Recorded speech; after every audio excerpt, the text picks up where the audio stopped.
L'ECG est probablement l'un des examens paracliniques le plus utilisé en médecine. Il complète d'ailleurs systématiquement l'examen clinique cardiologique. Mais qu'est-ce qu'un ECG au juste? Et pourquoi est-il aussi indispensable? Avant de parler de l'ECG, parlons d'abord de l'organe qui l'évalue, le cœur. Au risque probable de répéter un grand nombre d'informations que vous savez déjà, le cœur est une double pompe dotée d'automatisme dont la contraction n'est possible que grâce au système cardionecteur, qui constitue un système de conduction électrique formé par des cellules nodales spécialisées qui ne se contractent pas, mais qui assurent la production de l'influx électrique, sa conduction à l'ensemble du myocarde et sa répétition régulière. Lorsque ce système fonctionne normalement, les oreillettes cardiaques pourront alors se contracter 1/6 de seconde avant les ventricules, ce qui permettra aux ventricules de se remplir convenablement et d'assurer grâce à une contraction simultanée de toutes ces portions, une génération de pression efficace avant de pomper le sang dans les poumons et la circulation périphérique. Cet influx ou cette activité électrique cardiaque, qui correspondra en fait à la dépolarisation et à la repolarisation du myocarde, pourra se propager grâce à la propriété de conduction des liquides de l'organisme vers les tissus qui entourent le cœur. Et en fait, une infime portion pourra se propager vers la surface corporelle. Et c'est là qu'intervient l'utilité de l'ECG. L'ECG ou l'électrocardiogramme permettra justement d'enregistrer graphiquement cette fluctuation de potentiel du cœur qui représentera en fait la somme algébrique des potentiels d'action des fibres myocardiques. J'ai dit algébrique et vous verrez que cette vidéo sera bourrée de notions mathématiques ou presque. Mais avant de s'embrouiller l'esprit avec cela, continuons avec la seule chose plus ou moins médicale dans cette vidéo, qui est la conduction de l'influx électrique cardiaque. L'activité électrique du cœur naît au niveau du nœud sinusal, ou nez de Kate et Flack, premier élément du système cardionecteur du cœur. Le nœud sinusal constitue une bande ellipsoïde aplatie de muscles cardiaques spécialisés, située au niveau de la paroi de l'oreillette droite, au-dessous de l'entrée de la veine cave supérieure. Grâce à sa capacité à se dépolariser spontanément et automatiquement 60 à 100 fois par minute, qui le dote alors de l'automatisme le plus rapide, le nœud sinusal représente le pacemaker naturel et le centre rythmogène naturel du cœur. Et son rythme caractéristique, qui est le rythme sinusal, déterminera alors la fréquence cardiaque. Si on devait corréler l'activité du nœud sinusal à son expression électrique sur un ECG, eh bien, on ne retrouverait pas grand-chose. Car la dépolarisation du nœud sinusal ne provoque en fait aucune onde sur l'ECG et elle s'exprimera alors par une onde isoélectrique. Le nœud sinusal est par contre directement connecté par l'intermédiaire de jonctions ouvertes aux fibres musculaires atriales, permettant alors au potentiel d'action qui commence au niveau du nœud sinusal de se propager immédiatement et de dépolariser l'oreillette droite, puis l'oreillette gauche. Une dépolarisation qui sera représentée cette fois sur l'ECG par l'onde P. En plus de la connexion directe aux fibres musculaires atriales, le nœud sinusal est connecté par l'intermédiaire de bandes spéciales dotées d'une capacité de conduction rapide similaire à celle des fibres de Purkinje qu'on verra dans un petit instant. Ces bandes spéciales sont les tractus internodaux. Internodaux, c'est-à-dire entre les nœuds, et elles permettent à l'influx électrique d'atteindre le second élément du système cardionecteur qui est le nœud auriculo-ventriculaire ou nœud d'Aschoff-Tawara, situé dans la partie inférieure du septum interauriculaire, juste au-dessus de la valve auriculo-ventriculaire droite. À ce niveau, la progression de l'influx, qui en passant par les tractus internodaux n'avait mis environ que 0,03 secondes, sera ralentie et il y aura un retard d'environ 0,09 secondes avant que l'influx n'atteigne le faisceau de His où on rencontrera un autre retard d'environ 0,04 secondes. Ceci permettra, comme on l'a dit tout à l'heure, aux oreillettes d'achever leur contraction avant que les ventricules amorcent la leur. Ce ralentissement s'explique essentiellement par le fait que les myocytes ont un petit diamètre et un moins grand nombre de jonctions ouvertes pour laisser passer le courant. L'une des principales caractéristiques du faisceau de His est qu'il constitue le seul lien électrique qui unit les oreillettes et les ventricules, alors que le reste de la jonction auriculo-ventriculaire est isolé par le squelette fibreux non conducteur du cœur, ce qui empêche la réentrée des impulsions cardiaques par cette voie des ventricules aux oreillettes. Nous verrons dans les prochaines vidéos ce phénomène de réentrée. Le faisceau de His se divise ensuite en deux branches, droite et gauche, qui parcourent le septum interventriculaire jusqu'à l'apex du cœur, permettant donc d'assurer l'excitation des cellules du septum interventriculaire. L'activation du nœud AV, du faisceau de His et de ses branches se traduit sur l'ECG par un retour à la ligne isoélectrique. Le dernier élément du système cardionecteur est représenté par le réseau de Purkinje. Les fibres de Purkinje, et je dis Purkinje mais j'en suis pas sûre, les fibres de Purkinje constituent de larges fibres contenant peu de myofibrilles. Elles terminent le trajet à travers le septum interventriculaire, pénètrent dans l'apex du cœur, puis remontent dans les parois des ventricules, assurant l'essentiel de la dépolarisation ventriculaire. La transmission dans les fibres de Purkinje est très rapide, atteignant 1,5 à 4 mètres par seconde, et ceci s'explique par la perméabilité très élevée des jonctions lacunaires au niveau des disques intercalés entre les cellules successives qui composent le réseau de Purkinje. Dès que l'influx atteint les fibres de Purkinje, il est transmis aux fibres ventriculaires avec 1/6 de la vitesse au niveau des fibres de Purkinje. Cette dépolarisation ventriculaire sera représentée sur l'ECG par le complexe QRS. Et elle se fera en 3 parties, représentées par 3 vecteurs. En commençant par la région septale, donnant le premier vecteur qui est dirigé à droite et en avant. Elle se propagera ensuite aux 2 ventricules avec un vecteur résultant dirigé à gauche, en bas et en arrière, en rapport avec l'épaisseur du ventricule gauche par rapport au ventricule droit. Et enfin, elle se terminera dans la région infundibulaire ou basale qui donne un vecteur à droite, en haut et en arrière. Pendant la dépolarisation ventriculaire, la repolarisation auriculaire se fait aussi, mais elle n'apparaît pas sur l'ECG de surface car elle est masquée par le complexe QRS. Alors que la repolarisation ventriculaire, elle, qui se fait de l'épicarde vers l'endocarde, c'est-à-dire dans le sens contraire à la dépolarisation, se verra sous forme du segment ST. Enfin, cette dernière représentera plutôt la fin de la dépolarisation des ventricules, l'onde T, et plus ou moins l'onde U, qui est inconstante, pouvant être physiologique ou pathologique dans certains cas. Ok, nous avons maintenant vu ce qui se passe au niveau du cœur, son activité et sa traduction sous forme d'un tracé sur l'ECG, mais nous n'avons vu ni pourquoi, ni comment un simple influx électrique qui traverse un organe peut soudainement être représenté sous forme d'onde P, QRS, T, etc. Mais qu'est-ce que? Eh bien, pour expliquer cela, nous devons d'abord revoir un petit peu de physiologie et de physique. La cellule cardiaque a, comme vous le savez déjà, la propriété très intéressante de pouvoir se dépolariser et de se repolariser. Rappelons qu'en phase de repos, la cellule présente des charges négatives à l'intérieur et positives à l'extérieur. Dès qu'elle se dépolarise, les charges s'inversent et on retrouvera donc plus de cellules positives à l'intérieur qu'à l'extérieur de la cellule.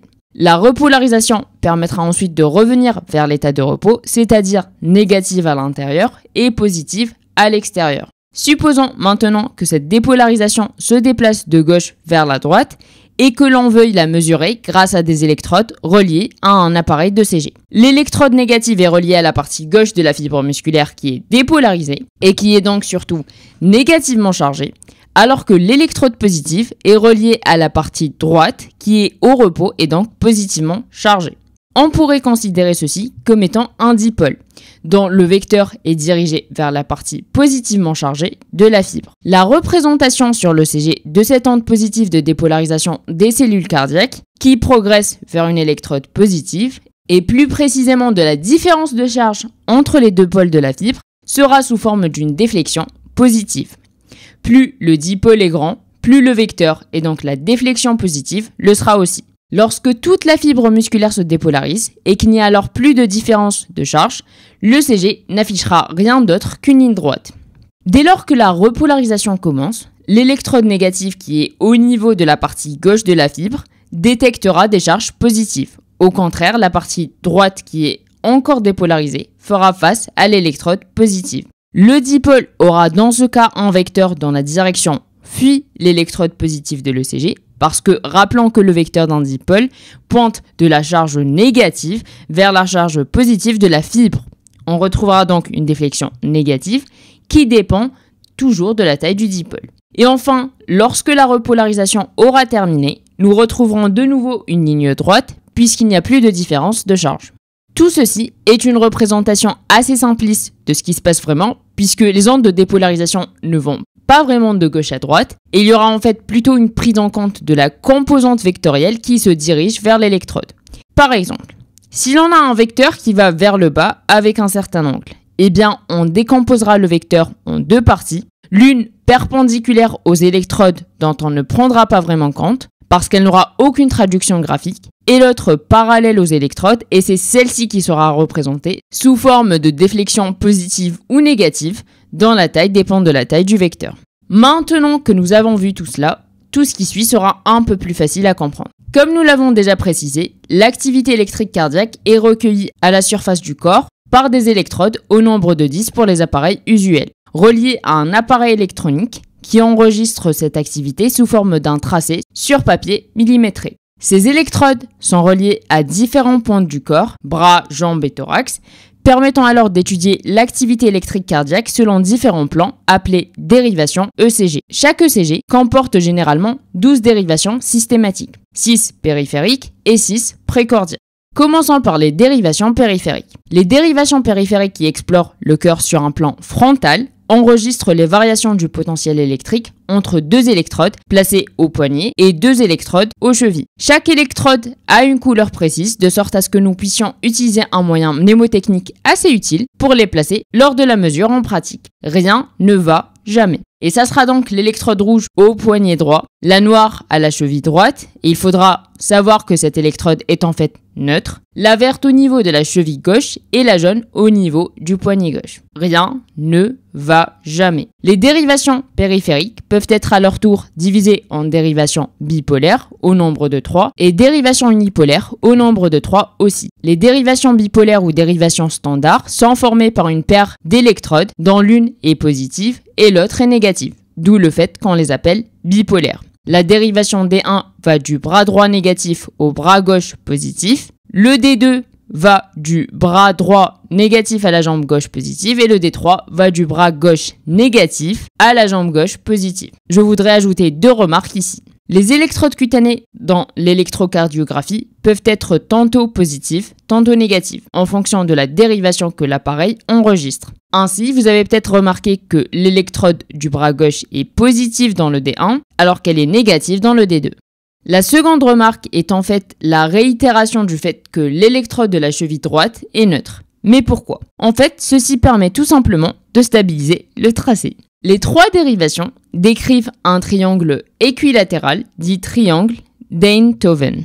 Je prononce ça probablement très mal, mais voici comment ça s'écrit. À ces trois dérivations s'ajoutent les dérivations unipolaires qui, plutôt que de mesurer la différence de potentiel entre deux électrodes, elles renvoient l'activité électrique de l'électrode par rapport à un point central qui correspond en quelque sorte au cœur, considéré comme neutre. Les trois dérivations unipolaires sont représentées par l'AVR pour Augmented Voltage Right où le bras droit est positif, l'AVL où le bras gauche est positif et quand je dis bras, c'est bras ou poignet et enfin l'AVF où le pied gauche est positif. Ces dérivations sont dites augmentées car on avait remarqué qu'une amplification du voltage était nécessaire pour obtenir des déflexions comparables à celles des dérivations D1, D2 et D3. Dans la dérivation AVF, le pied gauche est, comme on vient de le dire, considéré comme positif, alors que les électrodes du bras droit et du bras gauche sont court-circuitées avec une mise à la terre négative commune. Pour obtenir la dérivation AVL, l'électrode du bras gauche est positive, les deux autres sont négatives. Et enfin pour l'AVR, l'électrode du bras droit est positive, alors que les autres sont négatives. Il faut savoir que lors de l'enregistrement de ces dérivations unipolaires, l'électrode du pied droit n'est en fait jamais branchée dans l'électrocardiographe, mais la présence d'une électrode à ce niveau est quand même nécessaire. Les 6 dérivations D1, D2, D3, AVR, AVL et AVF se réunissent pour former 6 lignes de référence qui se croisent. Et la translation de ces 6 dérivations périphériques autour d'un même point central représenté par le cœur nous permettra d'obtenir un cercle appelé le double triaxe de Bailey, qui sert à calculer l'axe du cœur. Passons maintenant aux dérivations précordiales qui, en complément du plan frontal, permettent d'explorer le cœur dans le plan horizontal. Et ceci en étant placés en des endroits bien précis du thorax. 6 dérivations sont systématiques, 5 autres sont non systématiques. Dans toutes ces dérivations thoraciques, l'électrode de détection placée sur le thorax est considérée comme positive et une onde de dépolarisation se déplaçant dans la direction d'une électrode donnée entraîne une déflexion positive. Ces dérivations se projettent au travers du nœud auriculo-ventriculaire en direction de la région dorsale du sujet, qui constitue alors le pôle négatif de chaque dérivation thoracique. Sur un tracé ECG, on verra des changements progressifs de V1 à V6. Ainsi, le complexe QRS sera en grande partie négatif et au-dessous de la ligne de base à l'état normal sur la dérivation précordiale V1, alors qu'il sera positif en V6. Ceci signifie donc que l'onde positive de dépolarisation ventriculaire se déplace en direction de l'électrode positif de V6.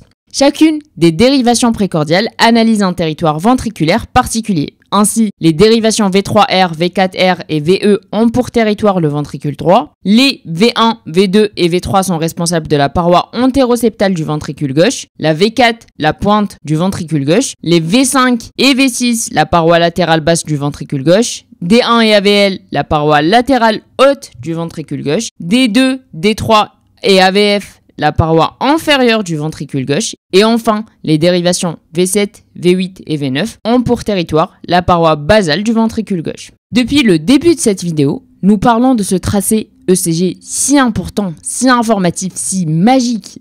Mais nous n'avons pas vraiment vu de quoi il s'agissait exactement, ou comment on l'obtenait concrètement. Mais je vais enfin vous dévoiler le secret. Il y a un appareil spécial relié à ces électrodes dont on n'arrête pas de parler. Sur cet appareil, il existe des boutons.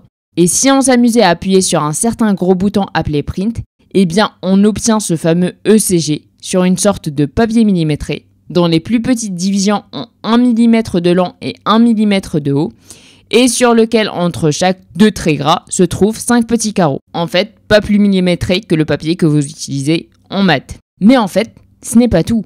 Non. Si vous avez un truc pour les boutons, eh bien cet appareil est fait pour vous. Parce que vous pouvez appuyer sur un autre bouton et au lieu d'imprimer quelque chose de standard, avec une vitesse de déroulement habituelle du papier millimétré de 25 mm par seconde, vous auriez des vitesses de folie. Je parle de 50 mm par seconde, ou si vous voulez, seulement 12,5 mm par seconde. Tout est permis. Et ayant dit tout ça, eh bien je crains bien que ce ne soit pas le truc le plus fou dans toute cette histoire. Et non, parce qu'à un moment donné, vous vous dites « Mais pourquoi faire de la vitesse? Qu'est-ce qu'on gagne ?» Une consultation plus rapide et donc plus d'argent? Non, ce n'est pas le cas. En fait, tout au contraire, augmenter la vitesse vous rajoutera des calculs barbants à faire. Parce que cette vitesse vous servira en fait au calcul de la durée des ondes et des intervalles. Fascinant, non? Disons que vous êtes assez raisonnable pour cette fois et que vous laissez le papier défiler normalement à une vitesse standard de 25 mm par seconde. Si vous êtes assez curieux et vu votre amour pour les boutons, vous l'êtes probablement, eh bien vous essayerez de savoir combien de secondes il existe pour chaque petit carreau. Mais ne vous cassez pas trop la tête parce que je vais vous le dire tout de suite. 1 mm correspond à 0,04 secondes et 5 mm correspondent à 0,20 secondes. Et c'est ainsi que vous pourrez facilement déterminer la durée des ondes et intervalles. Nous en reparlerons un peu plus loin. Vous vous dites probablement que c'est bon. Vous savez déjà tout sur l'enregistrement de cet ECG. Mais à ce moment précis, un autre bouton attire votre attention. Quand il n'y en a plus, il y en a encore. Vous devez absolument voir quelqu'un. Ce bouton est assez particulier. Vous voyez 1 millivolt. C'est le bouton qui permet de modifier les voltages, ce qui permet alors de calculer les amplitudes des ondes. 10 minutes après avoir appuyé sur tous les boutons, devant un patient assez dubitatif quant à vos capacités de médecin et à votre bonne santé mentale, vous décidez enfin d'agir normalement et de passer aux choses sérieuses. L'interprétation de l'ECG que vous avez imprimé et qui ressemble à peu près à ça. Comme vous avez appuyé sur tellement de boutons que vous ne savez plus où vous en êtes, vous commencez par vérifier la qualité de l'enregistrement. En commençant d'abord par vérifier que vous avez bien écrit le nom, prénom, âge du patient ainsi que la date et l'heure de sa réalisation. Vous vérifiez ensuite l'étalonnage. Dans ce cas, la vitesse de déroulement et le voltage sont standards.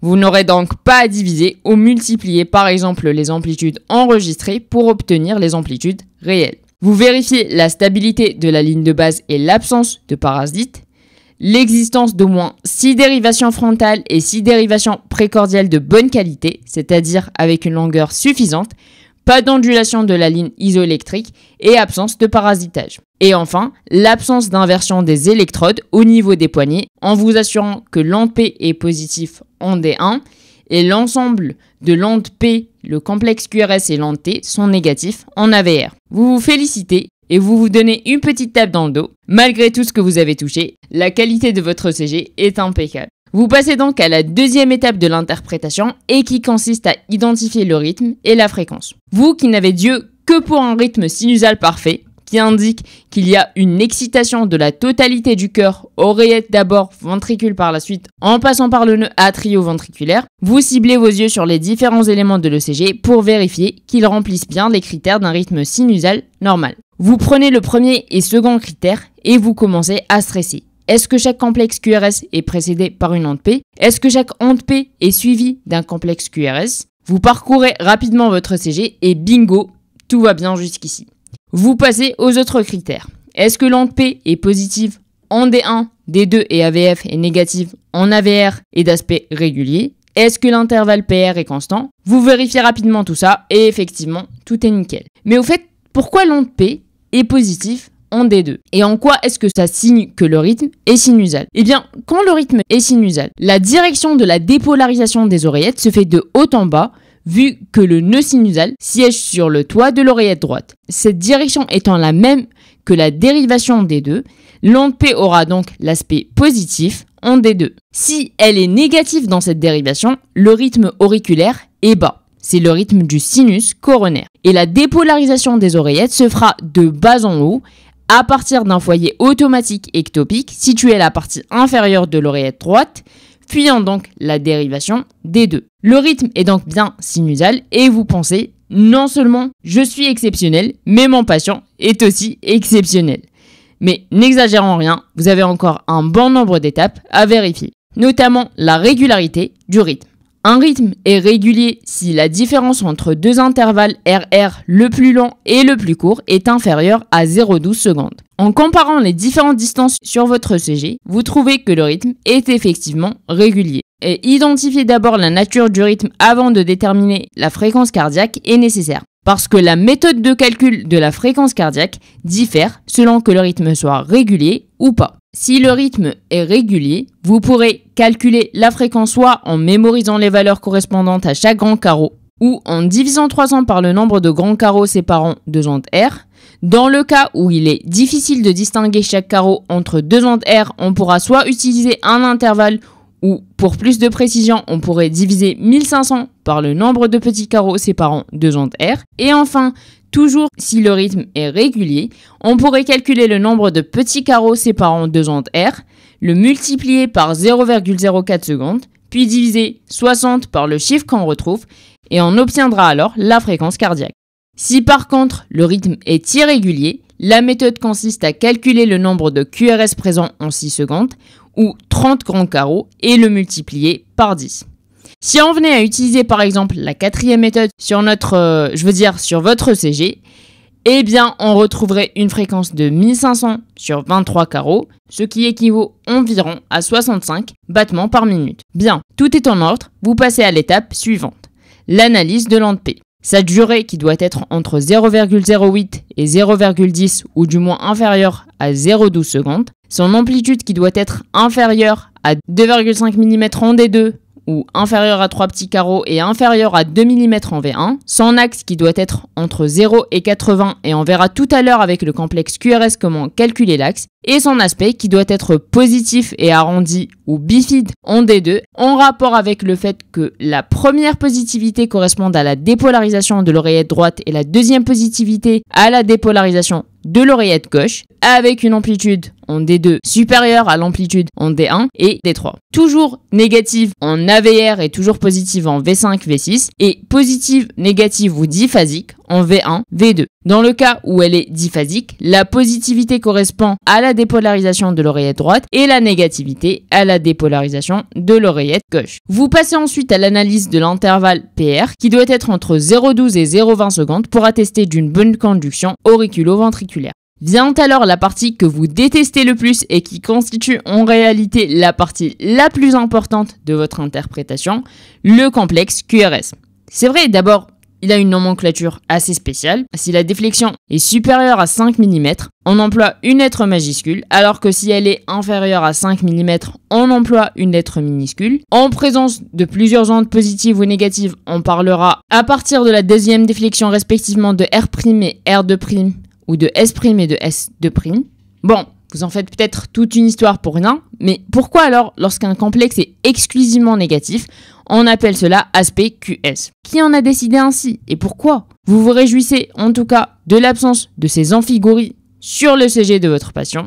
Ce n'est pas tout, le R croît progressivement de V1 à V6, alors que le S décroît de V1 à V6. Et l'aspect sera sous la forme de R minuscule S majuscule en V1, V2, c'est-à-dire que le rapport R sur S sera inférieur à 1, sous la forme de RS en majuscule au niveau de V3 et V4 ou la zone de transition, c'est-à-dire que le rapport R sur S est égal à 1, et enfin sous la forme avec un rapport R sur S supérieur à 2 en V6. Lente Q aussi peut agir comme cela lui chante. Enfin, vous l'accusez peut-être à tort, vu qu'elle est quand même présente sur les dérivations D1, D2 ou D3, AVF selon la position électrique du cœur, de même que sur les dérivations V5, V6, mais respectant toujours les critères de Pradé. J'espère que je ne me trompe pas sur les prononciations, c'est-à-dire une durée inférieure ou égale à 0,03 secondes et une amplitude inférieure ou égale à 3 mm, faisant de l'onde Q une onde fine et peu profonde.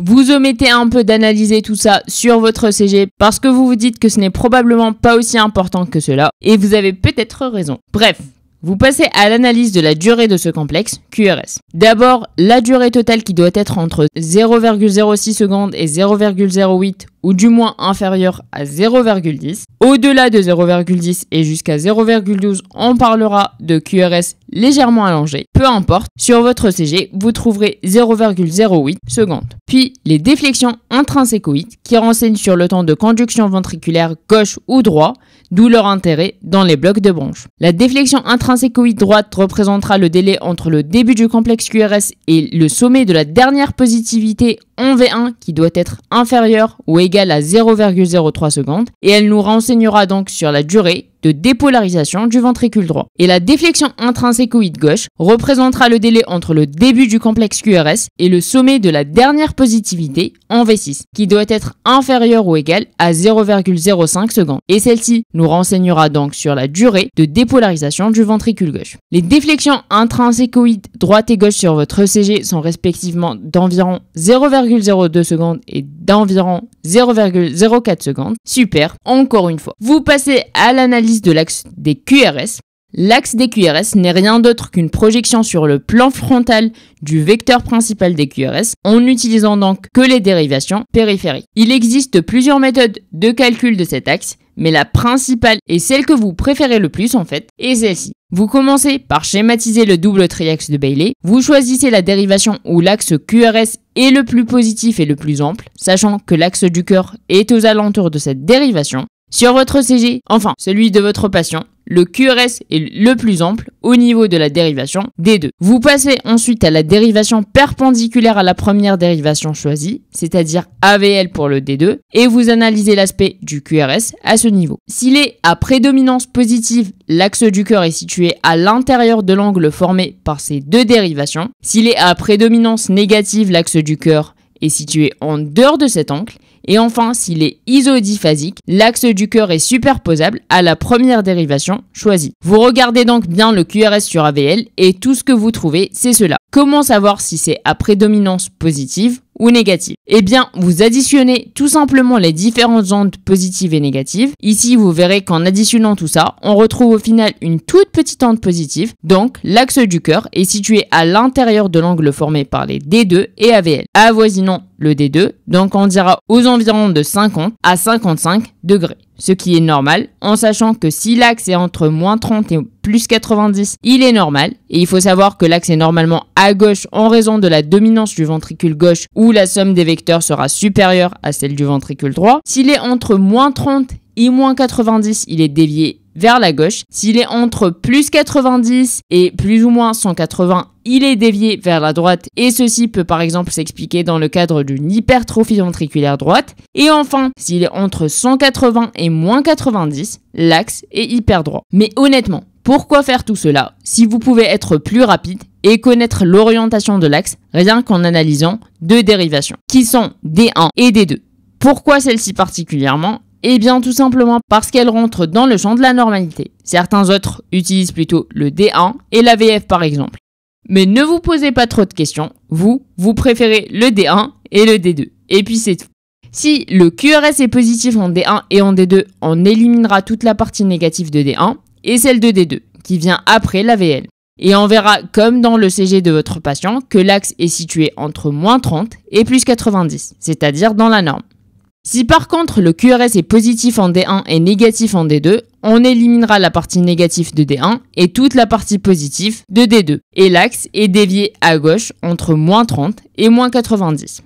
S'il est négatif en D1 et positif en D2, on élimine donc toute la partie positive de D1 et négative de D2. L'axe est donc dévié vers la droite. Et enfin, s'il est négatif en D1 et négatif en D2, l'axe est dévié en extrême droite. Vous passez ensuite à l'analyse des amplitudes des QRS minimales et maximales. L'amplitude minimale de R doit être supérieure à 5 mm sur au moins une dérivation frontale et les ondes R ou S doivent être supérieures ou égales à 15 mm au moins sur une dérivation précordiale, sinon on parlera de microvoltage. Pour calculer les amplitudes maximales, vous utilisez deux indices essentiellement, l'indice de Sokolov et celui de Cornell. Pourquoi deux ? Eh bien parce que cela permettra d'augmenter la sensibilité. Le Sokolov correspondra à la valeur absolue de S en V1 en millimètres, plus le R en V5 ou V6, là où il est le plus ample. Il devra être inférieur ou égal à 35 mm chez les supérieurs à 35 ans et inférieur ou égal à 40 mm chez les inférieurs à 35 ans. Si on venait à calculer cela sur le CG précédent, S en V1 correspondra à 13 mm et R en V5 correspondra à 17 mm, donc au total 30 mm, donc normal. Pas d'hypertrophie ventriculaire, gauche. Le Cornell qui est en fait plus sensible correspondra lui au R en AVL, plus la valeur absolue de S en V3, et qui doit être inférieur à 28 mm chez l'homme et inférieur à 20 mm chez la femme. Sur le CG précédent, le Cornell est à 5 mm, donc again, normal. Et c'est à ce moment-là que vous vous rendez compte d'un truc incroyable. Il ne vous reste plus que l'analyse de la partie repolarisation et vous serez enfin libre. Hihi. Vous commencez donc par analyser ce qu'on appelle le point J comme jonction. Très créatif comme nom, hein.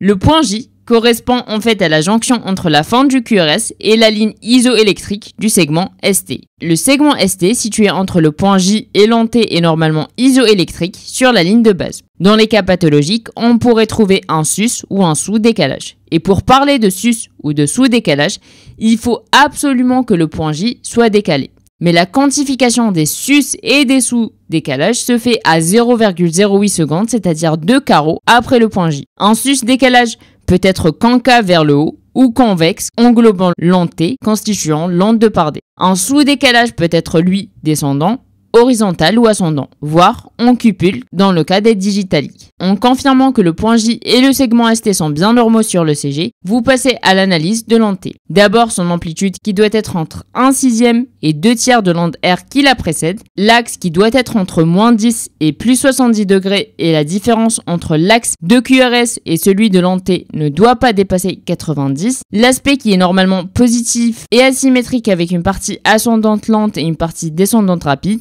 mais l'onde T peut aussi être positive, négative ou isoélectrique en V1 et V2. Elle peut aussi être négative, suivant la négativité du QRS qui la précède. Plusieurs anomalies de l'onde T peuvent se voir, notamment une onde T aplatie ou isoélectrique, une onde T négative symétrique ou asymétrique, une onde T ample asymétrique ou encore une onde T pointue et symétrique. Enfin, et oui, vous en avez marre de prendre tout ce temps pour analyser ce petit papier devant ce patient stressé devant vous, vous passez à la toute dernière étape d'analyse de l'ECG. La toute dernière, c'est bon, vous y êtes presque, et c'est l'analyse de l'intervalle QT, qui varie en fonction de la fréquence cardiaque et qui nécessitera donc de calculer la durée du QT corrigée. Lorsque la fréquence cardiaque est comprise entre 60 et 100 battements par minute, la formule la plus utilisée est celle de Bazet, qui correspond au QT mesuré en secondes sur la racine carrée de la distance RR ou encore de la racine carrée de 60 sur la fréquence cardiaque. Les valeurs doivent être entre 0,34 secondes et 0,44 secondes. On parlera d'un QT lent lorsque le QT est supérieur à 0,45 secondes chez l'homme et supérieur à 0,47 chez la femme, alors que si le QT est inférieur à 0,32, on parlera du syndrome du QT court. En conclusion, Vous précisez la nature du rythme sinusal ou non, sa régularité, la fréquence cardiaque et en cas d'ECG pathologique, vous regroupez les différentes anomalies pour aboutir à un diagnostic électrique et vous avez terminé. L'ECG de votre patient est un ECG avec un rythme sinusal régulier et une fréquence cardiaque de 65 battements par minute. C'est donc un ECG normal. Vous renvoyez votre patient chez lui et vous allez prendre une pause assez significative vu votre travail épuisant. En fait, vous vous demandez si vous ne devez pas prendre un congé. Bon, assez rigolé.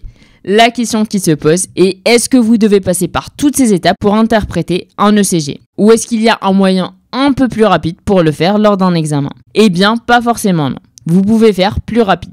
Je vais d'ailleurs vous donner l'astuce que l'on a reçue de notre professeur pour interpréter un ECG en 10 minutes. Prenez 2 minutes pour identifier la principale anomalie sur l'ECG. Vos réponses et les éléments que vous devez inclure dépendront de cette anomalie. Il vous reste 8 minutes pour écrire tout ce que vous avez observé. Commencez toujours par cette phrase. Sur cet ECG à 12 dérivations non nommées, non datées, s'il est nommé et daté, il faudra en parler. Réalisé à l'étalonnage standard ou pas, de bonne qualité, on retrouve les éléments suivants. Ensuite, parlez du rythme. Est-il sinusal ou pas?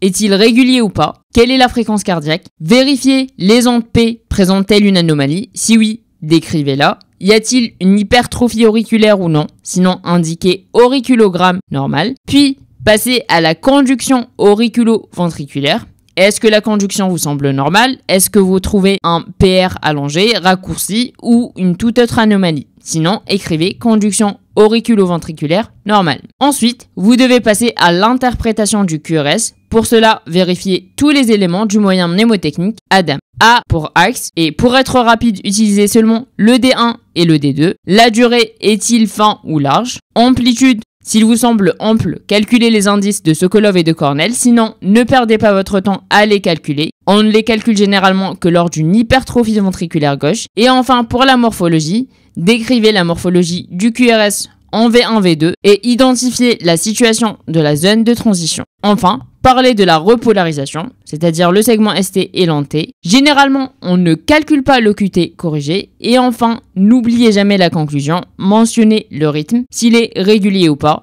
la fréquence, et enfin parlez des principales anomalies que vous retrouvez. Récapitulons. L'ECG est probablement l'un des examens paracliniques le plus utilisé en médecine et encore plus en cardiologie. Il permet d'enregistrer graphiquement l'activité électrique du cœur qui naît au niveau du système cardionnecteur.